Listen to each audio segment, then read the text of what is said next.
नमस्कार। Bhishma school of Indic studies की ओर से मैं स्वाति यादव आप सभी का बहुत बहुत स्वागत करती हूँ। Bhishma series of IKS talks के जीवन का भारतीय प्रतिमान ये व्याख्यानमाला में दिलीप केळकर सर हमें मार्गदर्शन करते हैं। Sir kindly unmute and start your video. धन्यवाद स्वाति जी। नमस्कार। आज कृष्ण जन्माष्टमी है। कृष्ण जन्माष्टमी की सभी को बहुत बहुत शुभकामनाएं। श्लोक से हम सत्र की शुरुआत करेंगे।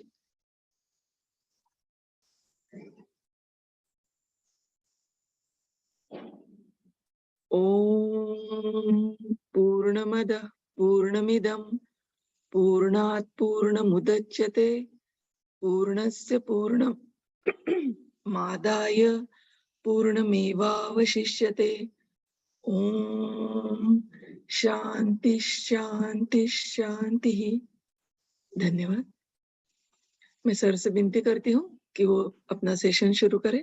आज हमारा विषय है माता प्रथमो गुरुः। धन्यवाद स्वाति जी। सबसे पहले तो पूर्ण पुरुष भगवान श्री कृष्ण को प्रणाम हम करें। उससे अभी जो प्रारंभ में हमने श्लोक सुना उसके अनुसार एक हम मानव जो है ये एक अपने आप में पूर्ण है, लेकिन ये लघु पूर्ण है, छोटा पूर्ण है। इस छोटे पूर्ण को बड़े पूर्ण के साथ जोड़ना यानी मोक्ष प्राप्ति करना, परमात्मा तत्व में विलीन हो जाना। इस दृष्टि से भगवान कृष्ण का जीवन यह बड़ा आदर्श रहा है। उन्होंने किया हुआ गीता का उपदेश तो अनन्य साधारण है और एक ढंग से कहें तो सनातन भी है। अभी तक के विभिन्न व्याख्यान पुष्पों में हमने श्रेष्ठ मानव समाज के स्वरूप का कुछ चिंतन विश्लेषण किया है। आदर्श समाज जीवन क्या होता है उसके बारे में हमने बात की है। इसलिए कई बार प्रश्न ऐसे आए भी कि क्या इतना सब संभव है। तो हमारी दृष्टि हमेशा ये रही कि काल कोई भी हो, हमेशा आदर्श ही सामने रखना। आदर्श सामने रखकर उस आदर्श की प्राप्ति के लिए अविश्रांत परिश्रम करना, प्रयास करना, यही हमारा भारतीय जीवन की परंपरा का महत्वपूर्ण लक्षण है। अब ये जो श्रेष्ठ मानव समाज की कुछ स्वरूप की चर्चा हमने की थी, श्रेष्ठ मानव निर्माण के लिए, श्रेष्ठ मानव समाज निर्माण करने के लिए श्रेष्ठ मानव का निर्माण, यह सबसे महत्वपूर्ण बात होती है। मानव इन समाजों में यदि हीन है तो समाज श्रेष्ठ नहीं बन सकता। इसके लिए श्रेष्ठ समाज के साथ, श्रेष्ठ राष्ट्र के साथ श्रेष्ठ मानव का समीकरण होता है। श्रेष्ठ मानव निर्माण करना यह दुनिया का सबसे श्रेष्ठ काम है। इसमें तो हम किसी के भी मन में कोई संशय नहीं होगा। श्रेष्ठ मानव निर्माण करना यह वास्तव में मानव जीवन का, मानव शिक्षा का अनिवार्य ऐसा पहलू होता है। और इस दृष्टि से भारत में जो विभिन्न प्रकार के जो घटक हैं समाज जीवन के, जो एक मानव को श्रेष्ठ मानव बनाने की दृष्टि से उपयुक्त होते हैं, महत्वपूर्ण होते हैं, उनकी ओर विशेष ध्यान हमारे पूर्वजों ने और हमारे पूर्व काल में दिया गया था। और इस दृष्टि से श्रेष्ठ मानव निर्माण की दृष्टि से जिनका महत्व अनन्य साधारण है, जिनका महत्व अन्यों से भी श्रेष्ठ है, ऐसा यदि किसी का स्थान है तो वह माता का है। इसीलिए कहा गया है माता प्रथमो गुरु। वैसे तो गुरु मुख्यतः 3 प्रकार के होते हैं। पहली माता होती है, दूसरे पिता होते हैं और तीसरे गुरु होते हैं। अब गुरु तो विद्या केंद्र में शिक्षा देने वाले सामान्यतः गुरु माने जाते हैं। और वैसे तो गुरु तो आजीवन हम कुछ न कुछ जब लोगों से सीखते हैं तो उस जिस बात को हम सीख रहे हैं उस विषय के संदर्भ में वह जो सामने हमारे आदर्श होता है वही हमारा उस विषय के लिए गुरु होता है। लेकिन इन तीनों में माता का महत्व जो है यह अधिक श्रेष्ठ है। तैत्तिरीय उपनिषद में इसीलिए जो क्रम दिया गया है, शिक्षावल्ली के 11वें अनुवाक में जो गृहस्थ जीवन के लिए और मानव जीवन के लिए महत्वपूर्ण ऐसे मार्गदर्शक बिंदु हैं, उसमें कहा गया है, क्रम से कहा गया है, मातृदेवो भव, पितृदेवो भव, आचार्य देवो भव। आचार्य देवो भव से पहले पितृदेवो भव है और उससे भी पहले मातृदेवो भव है। यह माता की गुरु के रूप में जो महत्ता है उसको अधोरेखित करता है। मनुस्मृति में इसे और स्पष्ट रूप से कहा गया है। उसमें कहा है उपाध्यायान दशाचार्य। उपाध्याय होता है जो हमारा घर के विभिन्न प्रकार के संस्कार विधियों को संपन्न करता है। ऐसा जो हमारा उपाध्याय है उससे आचार्य जो होता है वह शिक्षा की दृष्टि से, संस्कारों की दृष्टि से 10 गुना श्रेष्ठ होता है। आगे कहा गया है कि आचार्य से पिता जो होता है वह 100 गुना श्रेष्ठ होता है। और उससे भी आगे जाकर कहा है कि पिता से भी 1000 गुना श्रेष्ठ गुरु के रूप में माता होती है। इसके लिए माता के गौरव का जितना बखान करो, गुरु के रूप में माता की जो भूमिका है उसका जितना बखान करो कम है। इसीलिए भारत में मातृवर्ग के लिए विशेष ऐसा विचार हुआ है। वैसे तो स्त्री और पुरुष दोनों ही एक दूसरे को पूरक हैं, एक दूसरे को साथ में लेकर ही पूर्ण बनते हैं, साथ में लेकर ही अपनी जीवन यात्रा को मोक्षगामी बनाते हैं। लेकिन इसमें भी जिसकी जो पात्रता, जैसी पात्रता, उसके अनुसार उस क्षेत्र में, उस पहलू के संदर्भ में उसे महत्व देना यह भारतीय परंपरा रही है। जिसकी पात्रता है उसे महत्व देने का अर्थ है यदि माता प्रथमो गुरु की पात्रता माता में है तो पहला गुरु का स्थान माता को मिलना चाहिए। इस दृष्टि से सम्मान उसे प्राप्त होना चाहिए। अब यह माता के बारे में, मातृवर्ग के बारे में इसीलिए मनुस्मृति में कहा गया है यत्र नार्यस्तु पूज्यन्ते रमन्ते तत्र देवता। जहां मातृवर्ग की पूजा होती है वहां देवताओं का वास होता है। या ऐसा कहिए कि जहां देवताओं का वास होता है वहां मातृवर्ग की पूजा होती है, मातृवर्ग का सम्मान होता है, मातृवर्ग को आदरपूर्वक दृष्टिकोण से देखा जाता है, उस प्रकार से सम्मानपूर्ण उनके साथ व्यवहार किया जाता है।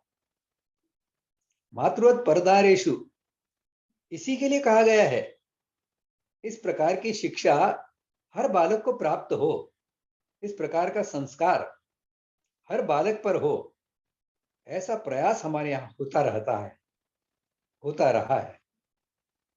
क्योंकि इस प्रकार का संस्कार न होने के कारण ही समाज में स्त्रियों के प्रति दुर्व्यवहार बढ़ता जाता है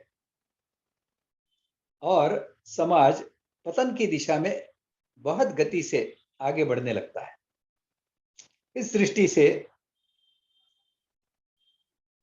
मातृवर्ग को सम्मान पूर्वक स्थान समाज जीवन में मिलना यह महत्वपूर्ण है। वैसे भी मातृवर्ग यह अन्नपूर्णा का स्थान है और इसलिए भगवान शिव भी भिक्षा मांगते हैं पार्वती जी से, हे अन्नपूर्णे मुझे भिक्षा दो, मुझे अन्न ग्रहण के लिए अन्न दान करो।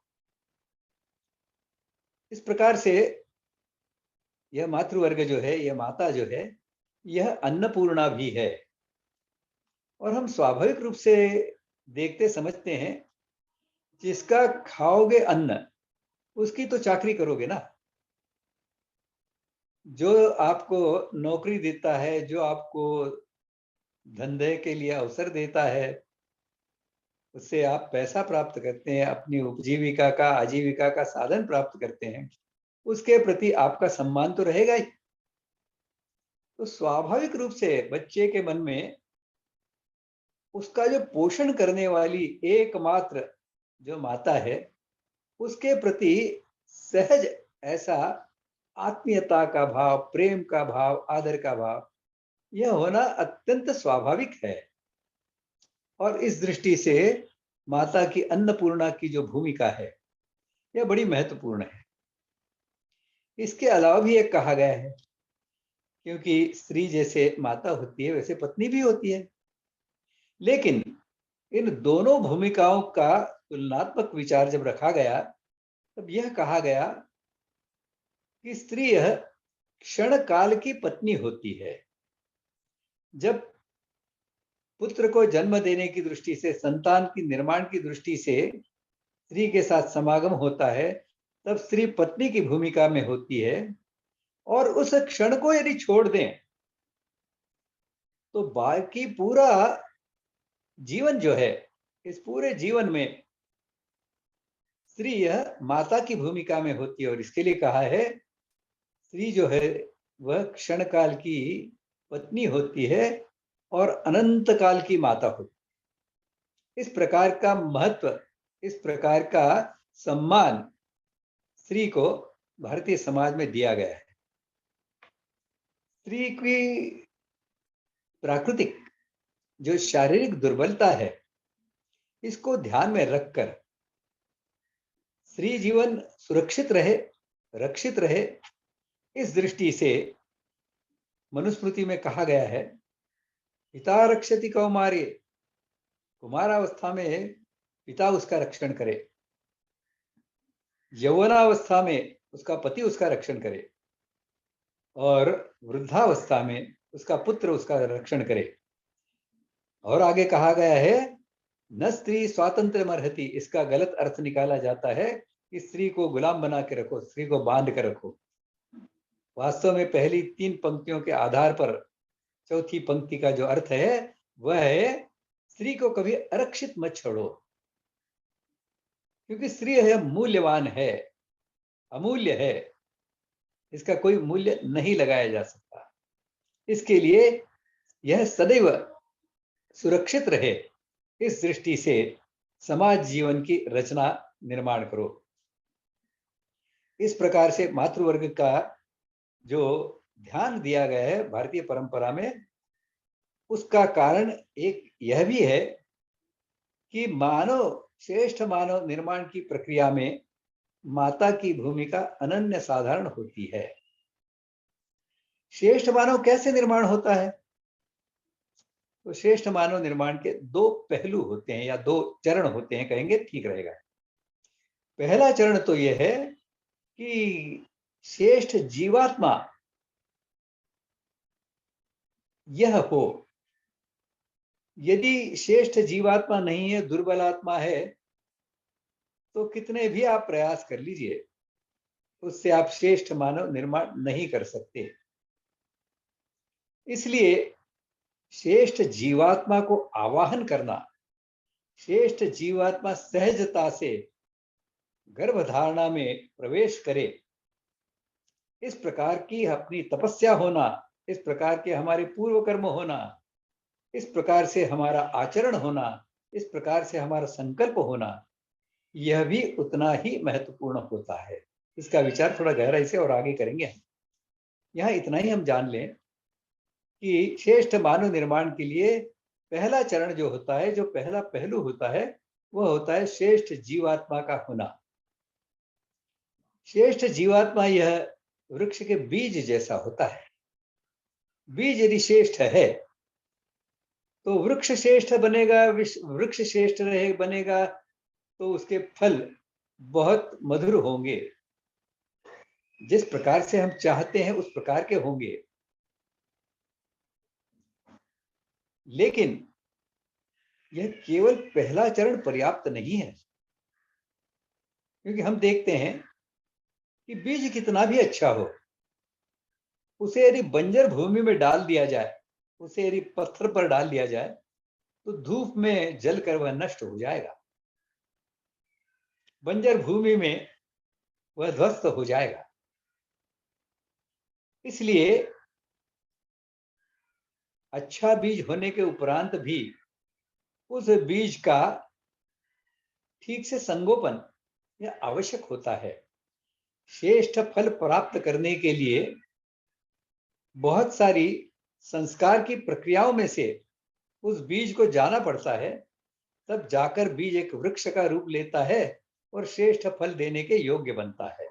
इसी प्रकार से मानव जीवन में भी कितना भी श्रेष्ठ जीवात्मा हो, उसे यदि श्रेष्ठ मानव बनाना है तो इसके लिए संस्कारों की और शिक्षा की आवश्यकता होती है।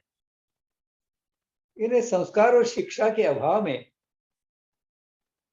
तो मानव भी नहीं रहता। वो भले ही मानव योनि में जन्म लेने के कारण उसके शरीर की बनावट मानव जैसी हो, लेकिन संस्कार और शिक्षा यदि उसे न मिले तो पशुवत व्यवहार करता रहता है। आज भी हम देखते हैं कि ऐसी श्रेष्ठ मानवता की शिक्षा का अभाव आज की शिक्षा में होने के कारण बहुत बड़ी संख्या में, बहुत बड़ी मात्रा में समाज जीवन में पशुवत जीने वाले ऐसे लोगों की संख्या निरंतर और तेजी से बढ़ती नजर आ रही है।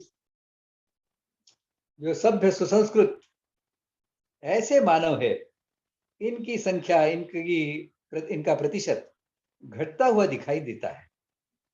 इस दृष्टि से यह माता प्रथमो गुरु की जो भूमिका है, यह बहुत ही महत्वपूर्ण बनती है। अब माता इस प्रकार के काम में श्रेष्ठता से अपनी भूमिका का निर्वहन कर सके, इस दृष्टि से माता का भी निर्माण ठीक से हुआ है क्या? क्या माता को अच्छी माता बनने की दृष्टि से योग्य ज्ञान प्राप्त हुआ है, योग्य मार्गदर्शन मिला है, अच्छी आदतें डालने का प्रयास उनके घर वालों ने किया है? ऐसा श्रेष्ठ बालक को जन्म देने की दृष्टि से क्या संकल्प करने की शक्ति उनमें है? क्या ऐसे श्रेष्ठ बालक को अपने गर्भ में धारण करने की दृष्टि से उनके गर्भ में सामर्थ्य है? क्या उनमें वह तेज और ओज है कि जो उस श्रेष्ठ जीवात्मा के गर्भ में आने से उसको सहन कर सके? ऐसा कहा जाता है कि माता पार्वती इनकी कोख से जो जन्म लेगा वह राक्षसों का संहार करेगा। लेकिन ऐसा ध्यान में आया कि पार्वती जी की तपस्या कम थी और इस कारण भगवान शंकर का वीर्य वह ग्रहण करने के लिए अक्षम थी। इसके लिए माता पार्वती ने बहुत तपस्या की और तपस्या के बाद में जब उनका तेज ओज बढ़ा, उनके रज का सामर्थ्य बढ़ा, तब जाकर कार्तिकेय जैसा जीवात्मा उनके गर्भ में प्रवेश कर पाया और उसने आगे बढ़कर असुरों का संहार किया। देवों का सेनापति इस रूप में उसने पराक्रम पौरुष इसका प्रदर्शन किया। कहने का तात्पर्य इतना ही है कि श्रेष्ठ जीवात्मा को जन्म देने के लिए माता की कोख भी उतनी ही सामर्थ्यवान होना आवश्यक होता है। और इस दृष्टि से गर्भपूर्व की जो तैयारी है, गर्भधारणा से पहले की तैयारी है, वह बहुत महत्वपूर्ण होती है। अब गर्भधारणा की तैयारी कब से शुरू होती है?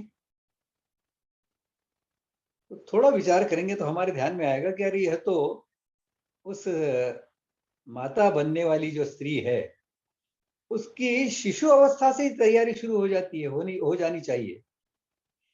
उसी आयु से उसके मन में एक श्रेष्ठ माता बनने के संस्कार यह आरोपित होने चाहिए, इनका सिंचन होना चाहिए।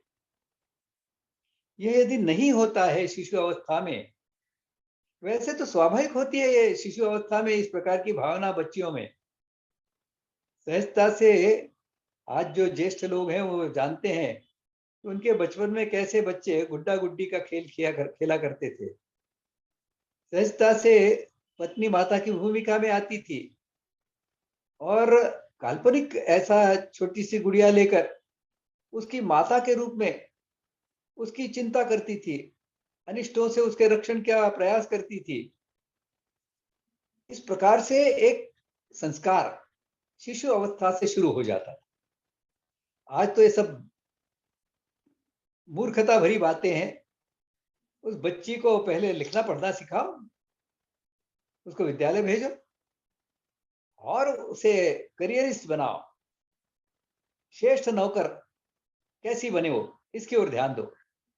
यही चलता है और इसके कारण मानव जाति का बहुत नुकसान हो रहा है।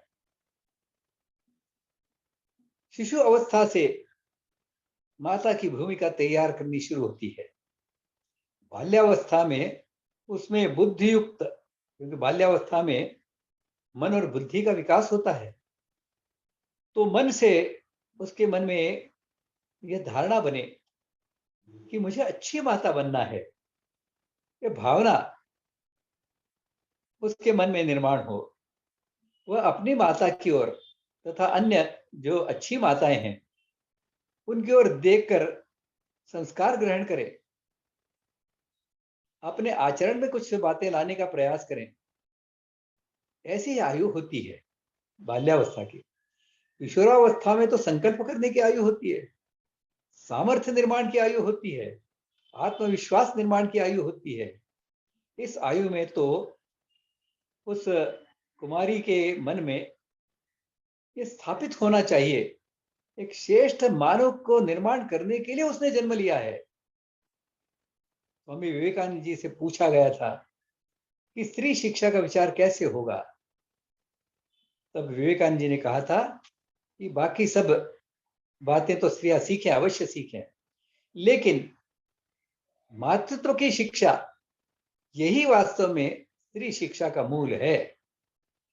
इस मातृत्व की शिक्षा के अभाव में स्त्री का जीवन व्यर्थ है और पूरा समाज जीवन यह अस्त व्यस्त करने वाला है। इस प्रकार से गर्भपूर्व की जो तैयारी होती है उसमें कुमार अवस्था में वो आती है, तब संकल्प करती है। संकल्प अलग अलग प्रकार के होते हैं। मेरा पति कैसा हो, श्रेष्ठ मानव निर्माण करना है तो मैं अकेली निर्माण नहीं कर सकती, तो मेरे साथ मेरा जो पति होगा वह भी कैसी गुणवत्ता का होना चाहिए, कैसा सामर्थ्यवान होना चाहिए, कैसा ओजवान तेजवान ब्रह्मचर्य का पालन करने वाला होना चाहिए, इसका चिंतन वह कुमारावस्था से लेकर आगे यौवनावस्था में भी करती है। और फिर यौवनावस्था में ऐसा वर चुनकर उसके साथ विवाह करती है। समाज जीवन में पितृऋण, इससे उऋण होने का साधन एक विवाह होता है। जब हम अपने जो पितर हैं, अपने जो माता पिता, उनके माता पिता, ऐसे हमारे कुल में जो भी पूर्वज हो गए हैं, उनका जो हम पर ऋण है, उसे उससे उऋण होने का विचार करते हैं, तो यह विचार प्रमुखता से अपने से श्रेष्ठ, और शायद अपने जो पूर्वज हुए हैं उनमें से भी जो श्रेष्ठतम रहा है, उससे भी श्रेष्ठ संतान को जन्म देना, यह वास्तव में पितृ ऋण से मुक्त होने का सही रास्ता है, सही लक्षण है। इसे समझना होगा। और इस दृष्टि से इस यौवनावस्था में स्त्री के मन में यह विचार रहे, ऐसा श्रेष्ठ संतान मैं श्रेष्ठ पति के साथ मिलकर निर्माण करूंगी कि जिसके कारण हमारी 7 पीढ़ियां, हमारा कुल गौरवान्वित अनुभव करे अपने को, इस प्रकार की प्रतिष्ठा कुल को प्राप्त हो, लोग कहें अरे यह तो बहुत श्रेष्ठ कुल का है, तभी इस प्रकार का इसका व्यवहार है, इस प्रकार का इसका आचरण है। ऐसी श्रेष्ठ संतान निर्माण करने की दृष्टि से उसके मन में विचार रहे। अपना स्वभाव, अपनी आदतें, अपना परिवेश, इन सबको ध्यान में रखकर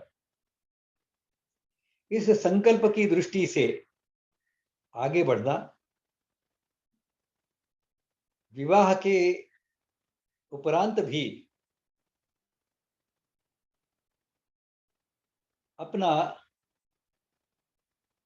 पातिव्रत्य बनाए रखना, अन्य किसी पुरुष के प्रति विषय वासना का भाव मन में न आने देना, अर्थात ब्रह्मचर्य का पालन करना, यह तो विवाह के उपरांत भी करना ही होता है। हमारे यहाँ तो यह मान्यता है कि केवल संतान उत्पादन के लिए, संतान को जन्म देने के लिए जो स्त्री पुरुष का मिलन होता है, वह तो अनिवार्य होता है, उसके बिना तो समाज नष्ट हो जाएगा। और इसके लिए समाज सातत्य के लिए, पितृ ऋण से मुक्त होने के लिए संतान को जन्म देना, यह तो अनिवार्य भाग है, हिस्सा है। लेकिन ऐसी संतान की उत्पत्ति को छोड़कर विषय वासना से दूर रहना, ऐसा जो भी करता है उसे ब्रह्मचारी ही माना जाता है। भगवान कृष्ण की जीवन यात्रा हम देखें तो उन्होंने ऐसा कहा दिखाई देता है। वो कहते हैं, मैं यदि आजन्म ब्रह्मचारी रहा हूं तो यह जो ऋषि जी आ रहे हैं, ऋषि महाराज बहुत गुस्सैल हैं और उनकी अवकृपा जल्दी हो जाती है। ऐसे यह अगस्त्य ऋषि जो हैं, यह अब पांडवों के पास खाना खाने के लिए आने वाले हैं, उन्होंने संदेश भेजा है।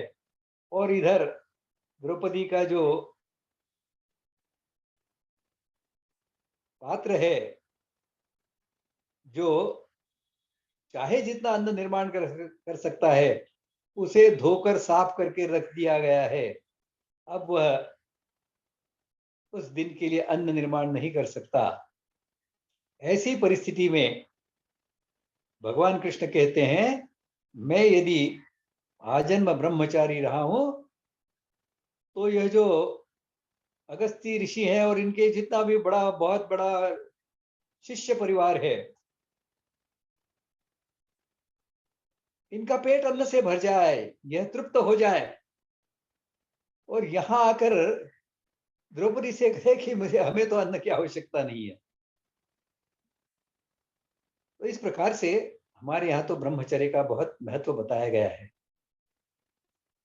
इस प्रकार से पर पुरुष का चिंतन न होने देना, यह श्रेष्ठ बालक को जन्म देने की दृष्टि से अत्यंत महत्वपूर्ण बात होती है, क्योंकि अन्यथा ये मिलावट हो जाती है।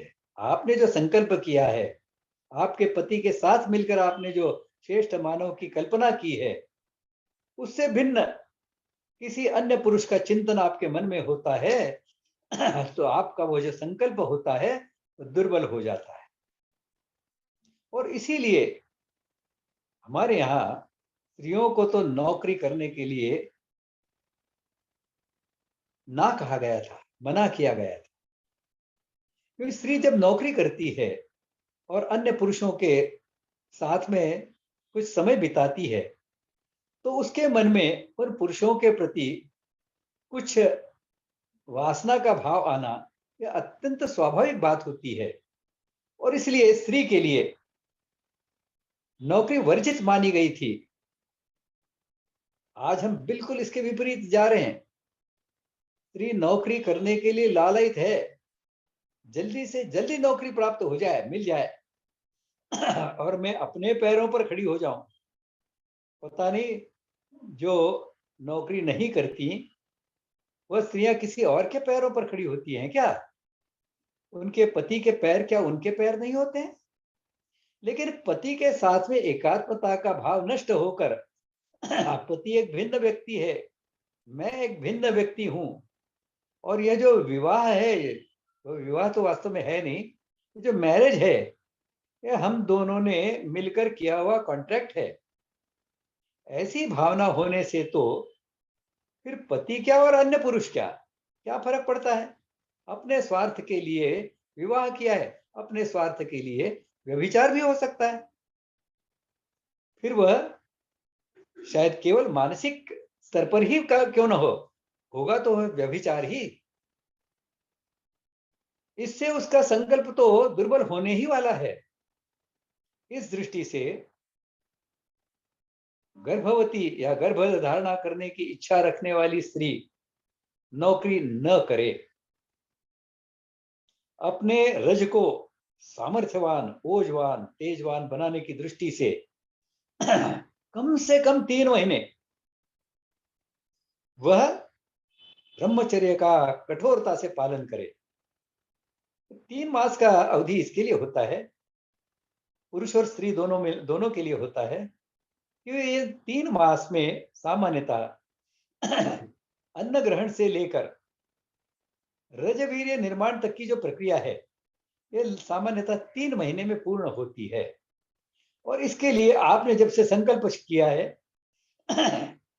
वहां से 3 महीने तक आप उस संकल्प का पालन करते हैं, ब्रह्मचर्य का पालन करते हैं, और श्रेष्ठ मानव निर्माण की दृष्टि से कुछ संकल्प करते हैं, तो आपके रज और वीर्य का निर्माण उस दृष्टि से होने लगता है। और तब जाकर गर्भधारणा के समय एक श्रेष्ठ जीवात्मा को ग्रहण करने के योग्य आपका गर्भ बन जाता है। हम देखते हैं कि कोई मुख्यमंत्री बनता है तो वह अपने लिए पहले निवास ठीक करता है। वह निवास अपने दृष्टि से उसको सुशोभित करता है, उसकी रचनाएं कुछ कम अधिक करनी है तो करता है, और फिर उसमें जाकर रहता है। मानव भी, मनुष्य भी, हम भी देखते हैं कि हम कभी मकान बदलने का प्रसंग आता है तो पहले उस मकान की रचना को ठीक करते हैं, वहां रंग रोगन करवाते हैं, वहां पर सुविधाएं निर्माण करते हैं, और उसके बाद में जब वह रहने लायक बन जाता है तब उसमें प्रवेश करते हैं। ये तो सामान्य ज्ञान की बात है, तो सीधी सी बात है। कोई श्रेष्ठ जीवात्मा गर्भधारणा में अंदर आना है गर्भ में तो वह क्या गर्भ की हमारी धारणा इस प्रकार से हुई है कि जिससे उस जीवात्मा के विकास की दृष्टि से, जीवात्मा के शरीर मन बुद्धि चित्त के विकास की दृष्टि से श्रेष्ठ गर्भ उसे प्राप्त हो। ऐसा जब होगा तब ही श्रेष्ठ जीवात्मा गर्भ में स्थापित होगा। इसे हमें ध्यान में रखना होगा और इस दृष्टि से हमारा चिंतन मनन निधिध्यासन संकल्प, हमारी आदतें, हमारा परिवेश, परिवेश में हमारे घर की सजावट है, बनावट है, हमारे घर के जो लोग हैं उनका व्यवहार है, उनकी आदतें हैं, उनका हम पर पड़ने वाला जो प्रभाव है, इसको बहुत नियंत्रित करना होता है। यह जब हो पाता है तब जाकर गर्भधारणा के समय श्रेष्ठ जीवात्मा गर्भ में आने की संभावनाएं निर्माण होती हैं। यहां से आगे का विषय करने से पहले मैं स्वाति जी से निवेदन करूंगा कि वह भीष्म प्रकाशन के संदर्भ में पुस्तकों के बारे में सबको बताएं। स्वाति जी। जी नमस्कार। जीवन का भारतीय प्रतिमान ये व्याख्यान माला जिस पर आधारित है वो 2 ग्रंथों में हमने जीवन का भारतीय प्रतिमान प्रकाशित किया है। कुल पृष्ठ उसके 728 है। 2 खंडों का एकत्रित मूल्य 999 रुपए है, लेकिन ये छूट में अभी 31 अगस्त तक 799 रुपए में उपलब्ध है। गूगल पे क्रमांक है भीष्म प्रकाशन का 9503864401 और वेबसाइट पर जाकर भी आप अपनी प्रत आरक्षित कर सकते हैं। हम भारतीय है, इसका मतलब क्या है, भारतीय की विशेष जीवन दृष्टि क्या है, भारतीय विचार क्या है और जीवन की श्रेष्ठता का परिचय कराने वाला श्रेष्ठ भारतीय तत्वज्ञान के अनुसार जीवन कैसे जी सकते हैं यह बताने वाला और प्रत्यक्ष व्यवहार से सर्वे भवन्तु सुखिनः को पोषित करने वाला और भारतीय जीवन की ओर बढ़ने के लिए कृति प्रवण कराने वाला यह ग्रंथ हमारे घर में होना ही चाहिए। दिलीप केळकर सर द्वारा लिखित और एक बहुत महत्वपूर्ण किताब है कुटुंब सुदृढ़ीकरण। इसके कुल पृष्ठ 200 है, मूल्य 350 रुपए है, लेकिन मात्र 250 रुपए में हमने ये आपके लिए छूट में उपलब्ध किया है। ये छूट 31 अगस्त तक रहेगी। गूगल पे क्रमांक हमारा है 9503864401। भीष्म प्रकाशन का ये नंबर है। वेबसाइट पर जाकर भी आप अपना पेमेंट करके अपनी प्रत घर पर मंगवा सकते हैं। कुटुंब की विशेषताएं, कुटुंब भावना का विकास कैसे होता है, आज की समस्या है, आज के समय की समस्या जो है वो कुटुंब टूटने के कारण हो रही है, ये हमें समझना चाहिए और हमारे अगली पीढ़ी के लिए ये किताब हमने उनके हाथों सौंपनी ही चाहिए। किसी को उपहार में देने के लिए ये बहुत आदर्श उपहार हो सकता है। मैं आपसे आह्वान करती हूँ कि आप ये किताबें जरूर मंगवा लीजिए। अपने सही स्नेही जनों के लिए भी आप ये ले सकते हैं। आप ये बात उन तक कृपया पहुंचाइएगा। धन्यवाद। धन्यवाद स्वाति जी। तो हम देख रहे थे कि गर्भ पूर्व की जो तैयारी है इसमें गर्भधारणा के काल में और बालक को जन्म देने के उपरांत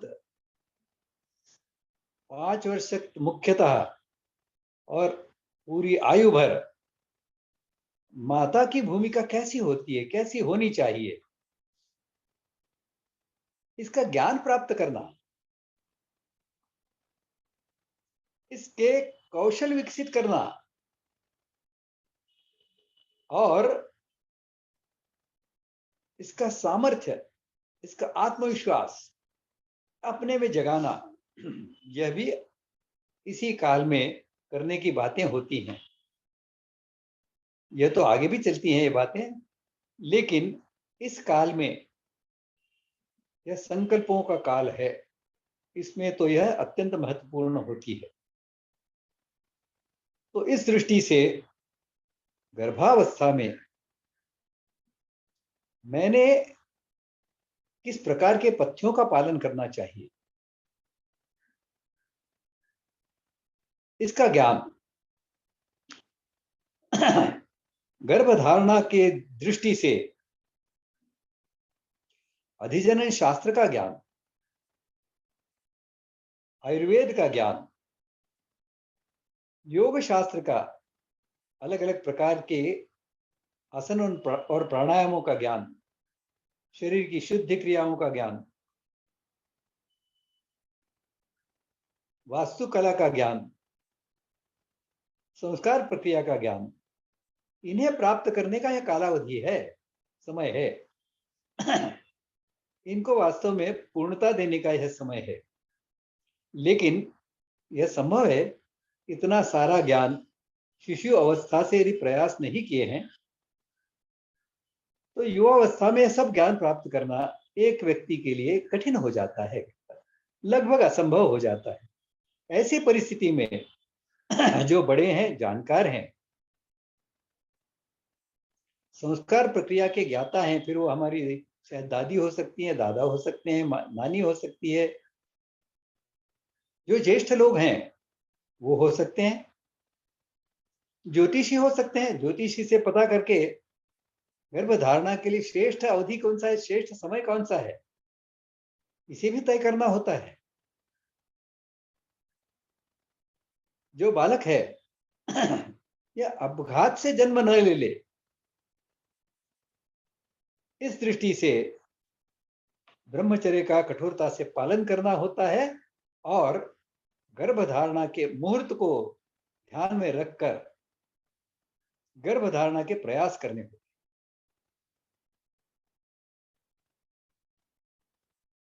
गर्भधारणा के काल में जो अलग अलग प्रकार की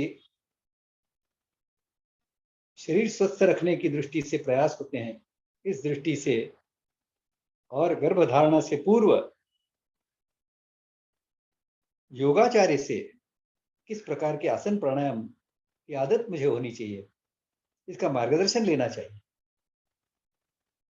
इन जानकारों ने दी हुई जो सूचनाएं हैं, इन्हें आज्ञा मानकर उनका पालन करना चाहिए। ऐसा होता है तो फिर मेरी बुद्धि थोड़ी कम होने पर भी ऐसे ज्येष्ठ श्रेष्ठ लोगों के उपदेश का अनुपालन करने के कारण मैं समर्थ हो पाता हूं। यह भाव और यह बुद्धि माता बनने वाली जो युवती है वह अपने मन में रखे। प्रत्यक्ष गर्भधारणा के समय या उस काल में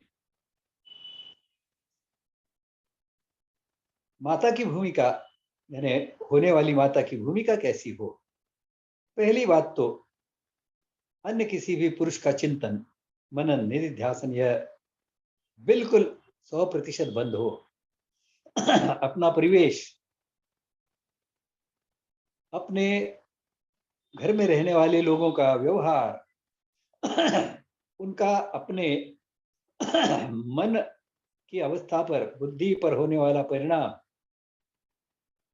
इन सबको ध्यान में रखकर अपना जो संकल्पित व्यक्तित्व है कि किस प्रकार के गुण लक्षणों वाला ऐसा पुत्र या पुत्री हमें चाहिए, उसका सतत निधिध्यासन यह गर्भधारणा में भी आवश्यक होता है। कि जीवात्मा गर्भ में तो आया, अब यह जो गर्भ में आने वाला है वो इस प्रकार के गुण लक्षण लेकर ही आए। और जब गर्भधारणा हो जाती है तो जिस प्रकार के गुण लक्षणों की हमने कल्पना की है, ऐसे गुण लक्षणों से वह युक्त हो जाए। इस प्रकार का विचार, चिंतन, मनन, निधिध्यासन। निधिध्यासन का अर्थ है उठते बैठते सोते जागते खाते पीते वही विचार मन में होना, इसे निधिध्यास कहते हैं। ऐसा निधिध्यास होना चाहिए।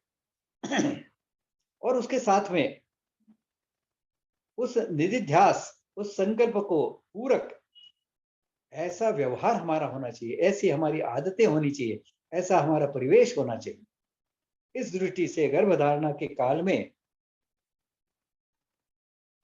जो 9 मास 9 दिन बालक गर्भ में रहता है, इस गर्भावस्था में जो बालक के विभिन्न अंगों का विकास होता है, और विभिन्न अंगों के विकास के चरणों के अनुसार माता भी अपने व्यवहार, अपने चिंतन, अपने मनन निधिध्यासन को उस प्रकार से मोड़े। जैसे कहा गया है कि पंचमे मनः, 5वें मास तक तो गर्भ की जो इंद्रियां होती हैं वो सक्षम होती हैं, होने लगती हैं। सबसे पहले तो गर्भधारणा जो होती है उस समय चित्त आ जाता है। ये चित्त जो होता है यह पूर्व संस्कारों से युक्त होता है। वास्तव में चित्त का अर्थ ही संस्कार ग्रहण के करने का जो स्थान है उसे चित्त कहते हैं।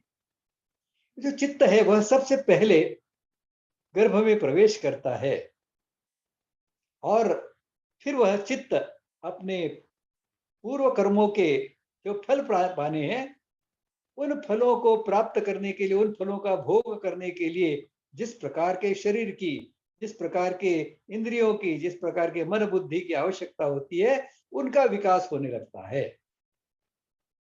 तो प्रारंभ में तो 5वें मास तक तो मनुष्य की इंद्रियों का विकास होता है। इन इंद्रियों के विकास के बारे में भी बहुत कम ज्ञान आजकल घरों में ज्येष्ठ लोगों के पास भी रह गया है। चित्त जो होता है यह बहुत सक्रिय होता है। यह जो माता की जो इंद्रियां हैं, इनके माध्यम से ही तो जो आस पड़ोस में जो परिवेश है उसके संस्कार गर्भ पर होते हैं।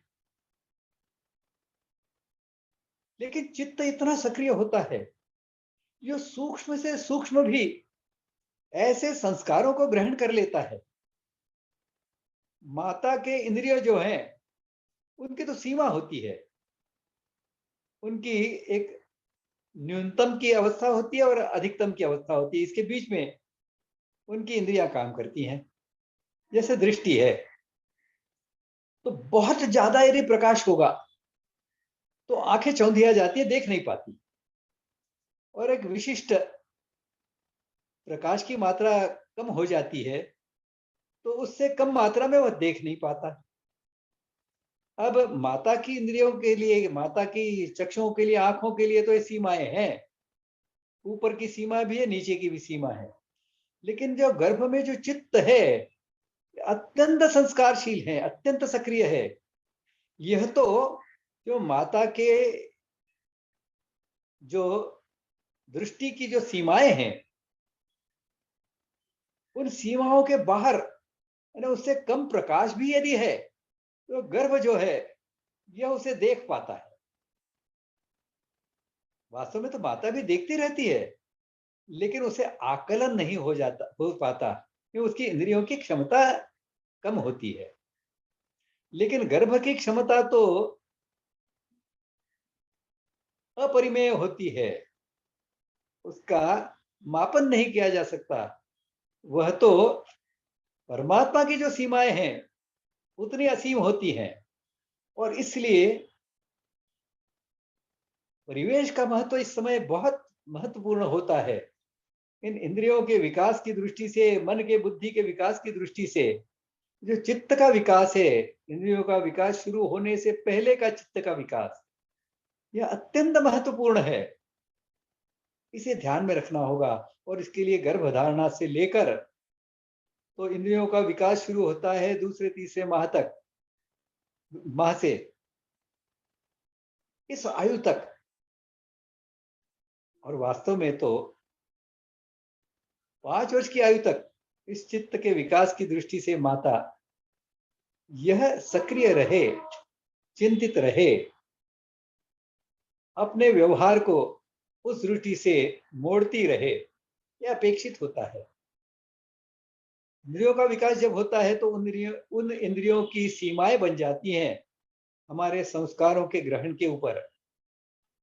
फिर हमारे जो पूर्व कर्मों के अनुसार जिस सामर्थ्य के इंद्रिय हमें प्राप्त होने हैं, उनके अनुसार अधिक से अधिक हम कितना प्रकाश सहन कर पाएंगे, देख पाएंगे, या कम से कम कितने प्रकाश में, कितने अंधेरे में हम देख पाएंगे, यह हमारी अब इंद्रियां तय करने लग जाती है। फिर भी इन इंद्रियों का अधिकतम विकास कितना हो सकता है, कितना संभव विकास हो सकता है, इसकी चिंता करना, इसके प्रयास करना, यह माता का काम होता है। पंचमे मनः, 5वें मास में ये मन जो है, मन तो पहले से भी होता है, जन्म से ही मन बुद्धि चित्त अहंकार, यह तो सूक्ष्म देह के साथ में आ ही जाते हैं, सूक्ष्म देह के रूप में आ ही जाते हैं। लेकिन मन अब सक्रिय होने लगता है, मन यह काम करने लग जाता है। षष्ठे बुद्धि, 6ठे मास में बुद्धि सक्रिय होने लगती है। और इस दृष्टि से चित्त, इंद्रिय, मन, बुद्धि, इस क्रम से गर्भावस्था में अपने बालक पर अच्छे संस्कार हों, इसके प्रयास माता को करने होते हैं। और यह माता के बिना और कोई नहीं कर सकता। इस गर्भावस्था के काल में जो नींव पड़ गई, उस नींव पर आगे की इमारत खड़ी होनी है, आगे का भवन बनने वाला है।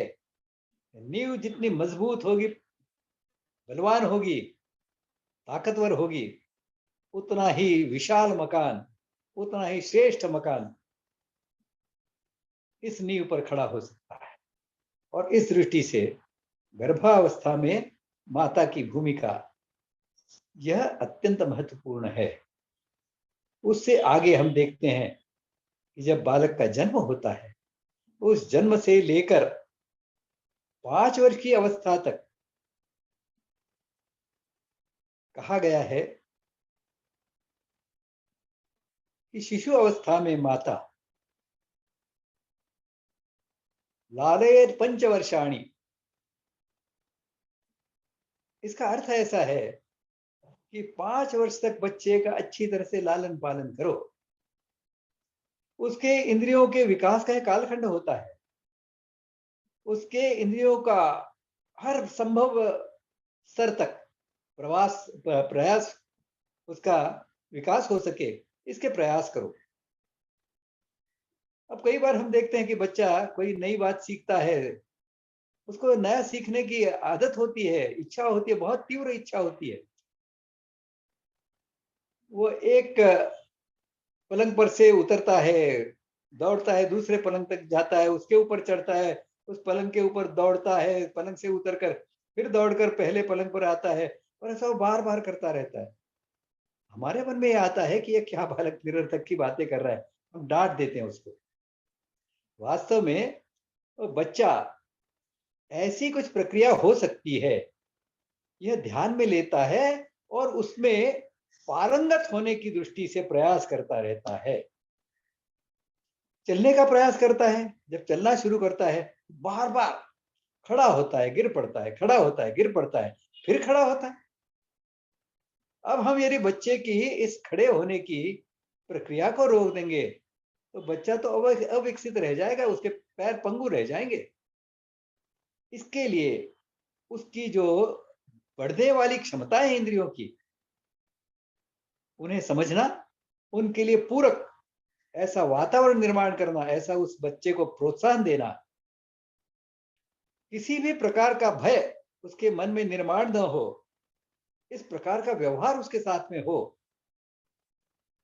इसकी चिंता करना, स्वतः माता ने तो उसे डांटना नहीं है, मारना तो बिल्कुल नहीं है, लेकिन केवल माता ने ऐसा करना पर्याप्त नहीं है।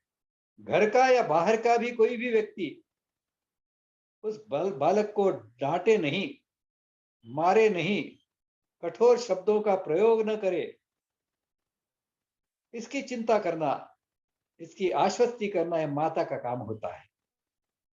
ऐसा जब वो भयमुक्त होता है तो अपने सहज स्वाभाविक जो संस्कार हैं उनके अनुसार वह जीवन जीता है, अपने वर्ण के गुण लक्षणों को प्रकट करता है।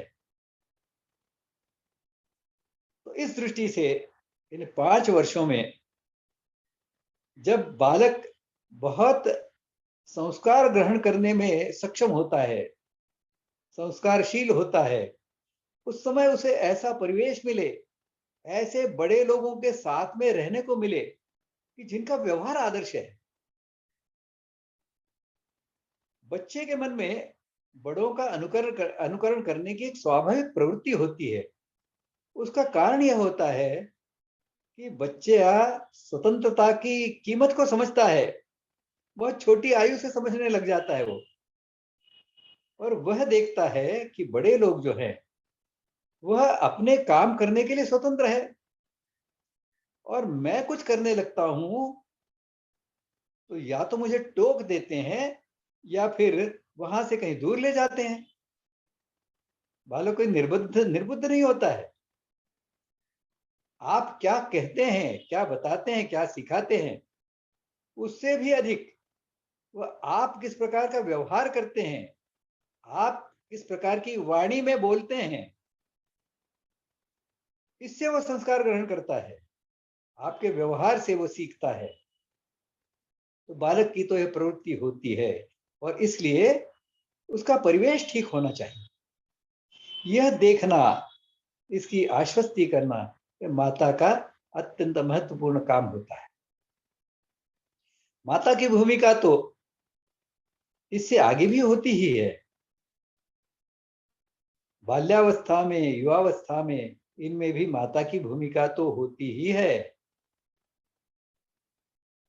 यह माता की भूमिका में अपने जो पोते हैं, अपने नवासे हैं, पोतियां हैं, उनके ऊपर संस्कार करना यह माता के रूप में दादी का, नानी का काम ही होता है। और इस दृष्टि से अपनी बेटी को शिशु अवस्था से श्रेष्ठ माता बनने के लिए संस्कार देना, इसकी नींव तो इस 5 वर्ष की आयु में ही पड़ती है। आगे भी बेटी है तो उस बेटी को श्रेष्ठ माता बनने की दृष्टि से पग पग पर, प्रसंग प्रसंग पर मार्गदर्शन करना, ये माता का कर्तव्य होता है। और जब ऐसी माताएं अपने बच्चों को अच्छी तरह से संस्कारित करती हैं, उनका अच्छी तरह से संगोपन करती हैं, श्रेष्ठ जीवात्मा तो पहले से ही गर्भधारणा में आया हुआ है, तो श्रेष्ठ मानव का निर्माण करती हैं। माताएं यदि अपने बच्चों को मातृवत परदारेशु का संस्कार नहीं करेगी तो स्त्री की सुरक्षा की कोई आश्वस्ति कोई सरकार नहीं दे सकती। कोई सरकार हर मनुष्य के पीछे पुलिस नहीं लगा सकती, और यदि लगा भी दे तो उस पुलिस के चारित्र की आश्वस्ति नहीं दे सकती, तो पुलिस ही कुछ कर दे। इस दृष्टि से माता का बच्चों पर संस्कार का जो विषय है, मातृवत परदारेशु का जो विषय है, इस प्रकार के धर्म के संस्कारों का विषय है, कुटुंब शिक्षण का विषय है, इन सब में माता की भूमिका भी, वह बालक जो है वह पूर्ण विकास की अवस्था में आने तक ये चलती रहती है। आयु की वानप्रस्थावस्था में भी वह अपनी बहू को, अपनी बेटियों को गृहस्थ जीवन के बारे में मार्गदर्शन के लिए दृष्टि से माता की भूमिका में रहना ये आवश्यक होता है। आज इन सभी अवस्थाओं में मातृवर्ग ने अपनी दायित्व का बोध खो दिया है। विपरीत शिक्षा के कारण, विपरीत संस्कारों के कारण, विपरीत परिस्थितियों और व्यवस्थाओं के कारण आज की स्थिति जो है वह पुरुष की तो भयंकर है ही, लेकिन मातृवर्ग की स्थिति उससे भी अधिक भयंकर है। वास्तव में विवाह और श्रेष्ठ माता बनना यह स्त्री के लिए, मातृवर्ग के लिए बहुत अनिवार्य ऐसी रचनाएं हैं, ऐसी व्यवस्थाएं हैं। इनको जब मातृवर्ग भूल जाता है तो अपने लिए वह संकटों को निमंत्रण देता है। इस दृष्टि से माता प्रथमो गुरु के महत्व को हम समझें। अपने से प्रभावित होने वाले, प्रभावित हो सकने वाले ऐसे सभी बच्चे हैं, बच्चियां हैं, युवक हैं, युवतियां हैं, गृहस्थ हैं, गृहिणियां हैं, उन सबको हम प्रभावित करें, शिक्षित करें, प्रशिक्षित करें। इस प्रकार की हमारी माता की भूमिका, मातृवर्ग की जो माता की भूमिका है वह गर्भधारणा से शुरू होती है और मृत्यु के अंत तक वह चलती रहती है। इस प्रकार की माता की भूमिका में जब समाज का मातृवर्ग होता है तो समाज सुख शांति से संपन्न हो जाता है, समृद्धि से युक्त हो जाता है, सुरक्षित होता है और अपने जीवन के लक्ष्य की ओर, स्वतंत्रता की ओर, मोक्ष की ओर आगे बढ़ता है। ऐसे समाज निर्माण की दृष्टि से, ऐसे राष्ट्र के निर्माण की दृष्टि से पिता की भी भूमिका महत्वपूर्ण होती है। और इसीलिए कहा गया है पिता द्वितीयो, माता प्रथमो गुरु, पिता द्वितीयो, पिता द्वितीय गुरु हैं। इस पिता द्वितीय गुरु का भी महत्व समझने का प्रयास हम अगले व्याख्यान पुष्प में करने का प्रयास करेंगे। अभी मैं यहाँ अपनी वाणी को विराम देता हूं और आज जो विपरीत दिशा में मातृवर्ग जा रहा है उनसे आह्वान करता हूं कि वह नौकरी से बचे, वह ब्रह्मचर्य का पालन करें, अन्य पुरुषों का विषय वासना की दृष्टि से विचार से दूर रहें, अपने बच्चों को श्रेष्ठ मानव बनाना, इससे श्रेष्ठ दूसरा अन्य कोई काम नहीं है। और इस दृष्टि से श्रेष्ठ माता बनने से श्रेष्ठ काम दुनिया में अन्य कोई नहीं है। इसे अपने मन में ठान ले, संकल्प कर लें, ऐसा निवेदन करता हूं, ऐसी प्रार्थना करता हूं और अपनी वाणी को विराम देता हूं। धन्यवाद। धन्यवाद सर। वीणा जी पूछना चाहती है, वीणा जी पूछिए।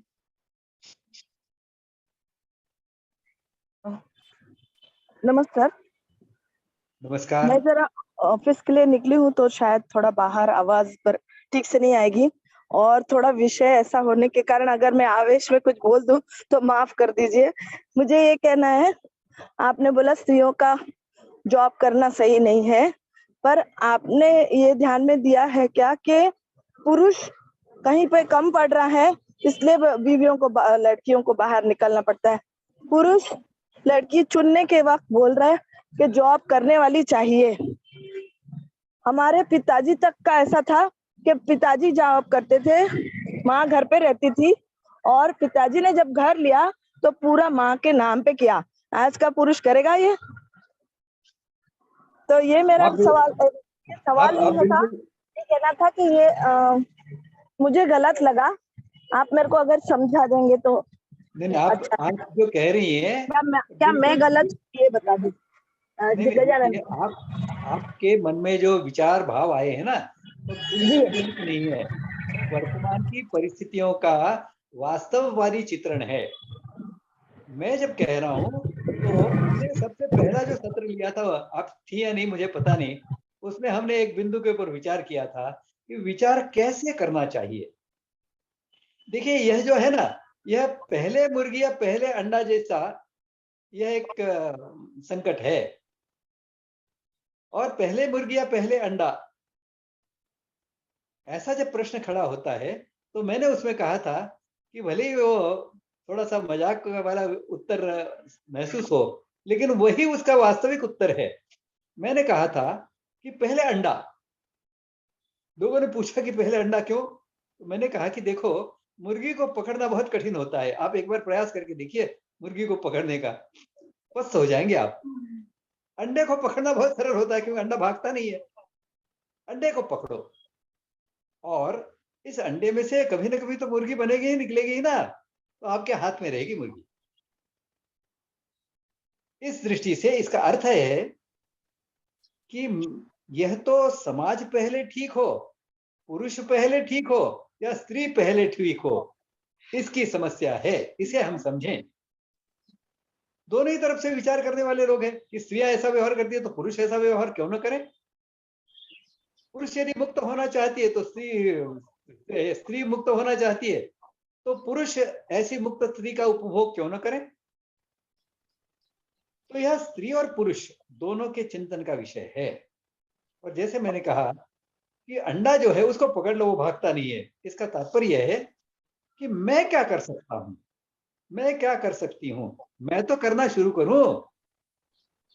मैं यह कहती फिरूं कि बस ये जो पति वर्ग है, जो पुरुष वर्ग है, वो ठीक हो जाए तो हम श्रेष्ठ माता बन जाएंगी। इसमें ध्यान देने की बात यह है कि पुरुष को मैं जिम्मेदारी से, दायित्व से मुक्त नहीं कर रहा हूं। पुरुष है तो अपने स्थान पर वह इसका प्रयास करे, वह पिता द्वितीय कैसे बन सकता है। कोई माता प्रथम बनने का प्रयास कर रही है कि तो उसके लिए सहायक कैसे बन सकता है। ऐसा जब होगा तब कुछ काल अवधि के बाद जब दोनों तरफ से पुरुष भी ऐसा प्रयास करेंगे, स्त्रियां भी ऐसा प्रयास करेंगी, अपने अपने स्तर पर तुम ऐसा करो, तुम ऐसा करो, ऐसा न कहते हुए अपने जीवन में उस प्रकार का परिवर्तन लाना, ऐसा जब करना शुरू होगा तो स्वाभाविक रूप से माता प्रथम गुरु भी बनेगी और पिता द्वितीय गुरु भी बनेगा।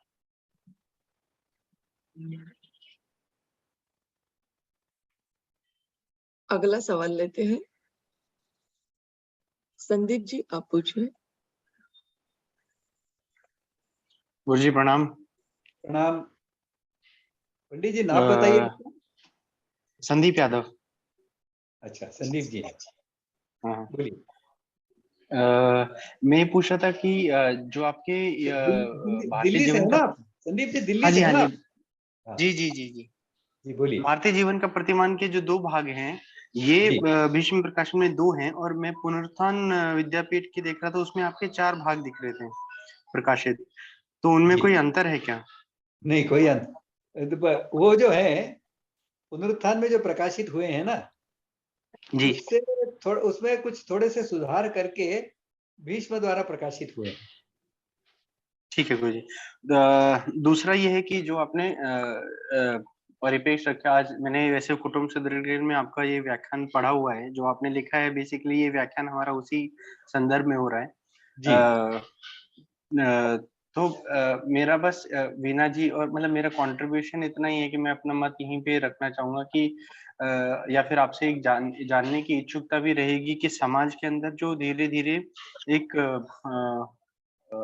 कुटुंब जब तक स्थापित नहीं होंगे, उसका वैकल्पिक क्या मतलब हम सॉल्यूशन दे सकते हैं या समाधान दे सकते हैं, क्योंकि जो हम पुराने भारतीय समाज के या पुराने मतलब ओरिजिनल भारतीय जीवन की अगर हम बात करें तो वो आने में उसको समय लग सकता है, क्योंकि हम वैचारिक तौर पे और सामाजिक तौर पे काफी एटलीस्ट जो दिल्ली और उसके प्रभावित मतलब महानगर और उसके प्रभावित इलाके हैं, उसमें तो ये चीज संभव नहीं है, क्योंकि उसमें अर्थ को और अन्य चीजों को महत्व हो चुका है।